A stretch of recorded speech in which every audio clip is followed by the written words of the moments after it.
One person was sent to the hospital following an early morning shooting in Adams County. It's in rural Adams County. Firefighters still on scene at a barn fire. This is on a road just south of the Adams County Fairgrounds. Firefighters say multiple crews were called to the scene at 4:43. This fire is still burning 2 hours later. The barn was fully engulfed when they arrived. As you can see, firefighters letting it just burn out. Lee County drivers, you can expect some slick conditions already this morning. It's been icy for a couple hours now. And for more on the current situation there, we're going to join us now on the phone is Lee County Sheriff Stacy Weber. Stacy, thanks for joining us again this morning. Good morning, guys. I'm actually out at the first car wreck this morning, so it is slick. Talking about freezing on the windshield, earlier you talked about some of those preparations drivers can make before they hit the road. Tell us about the importance of, making sure your windshield is clear. 100%, guys. Make sure that you let your car warm up enough that your windshield is completely clean, because I'm telling you right now, your windshield defroster will not keep up with this stuff.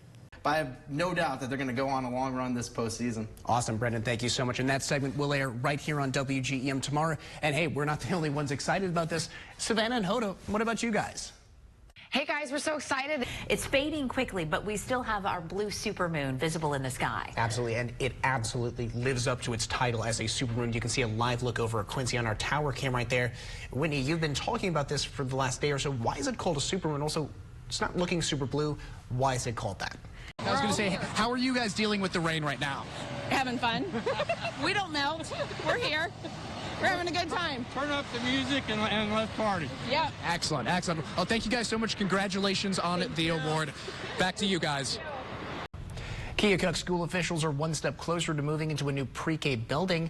We have information on why that's needed this morning. District leaders say not only is the Torrance Education Building 100 years old and deteriorating, they say it doesn't have the space for their students. They say it does have classrooms on the second floor, but they can't use them because of the state's fire code.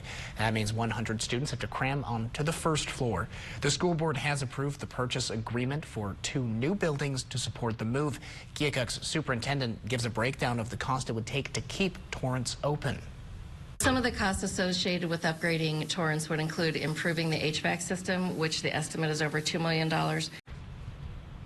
Dinger says she's asking for a closing date of November 30th for the new property. She says that gives the current tenants time to transition out of that space and the district time to develop plans for their new school. U.S. Steel says it's temporarily idling the last operating blast furnace at its plant in Granite City, Illinois. That's just across the Mississippi River from St. Louis. The head of the local steelworkers union estimates up to 350 of the plant's 1,300 workers could lose their job. A company spokeswoman says the move is in response to the United Auto Workers strike, which started last week. She says they don't take these decisions lightly and will keep monitoring market conditions. She estimates that temporary layoffs will last less than 6 months. New this morning, Missouri's auditor has taken issue with education in prisons. He says that should focus on people with shorter sentences.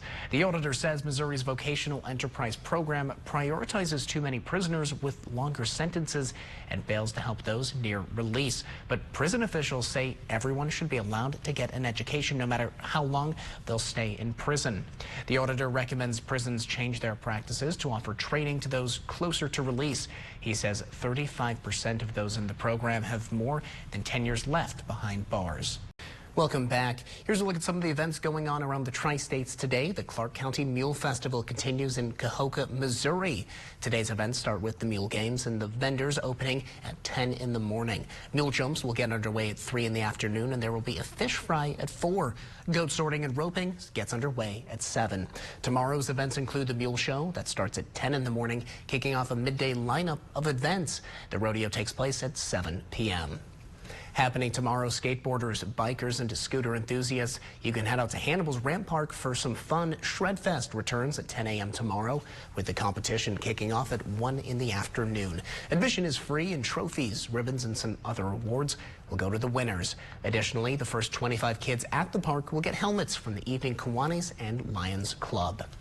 Also ahead this weekend, Pride in the Park returns this Sunday. Hosted at Quincy's Clat Adams Park, the event runs from noon to 6. But if you get there early, don't worry, yoga starts at 11. Attractions will include food trucks, drag shows, and art vendors. To find out how you can volunteer for next year's event, you can go right now to WGEM.com.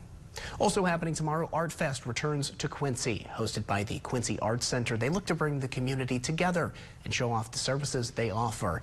They're offering outdoor activities and a number of indoor exhibits. That includes their yearly display from students and instructors, their members exhibit, Curiosity Magnified from the Quincy Children's Museum, and Afro Now by Stacy Robinson. All exhibits are free and they offer a tie-in activity during the event. Art Fest takes place from 1 to 4 in the afternoon tomorrow.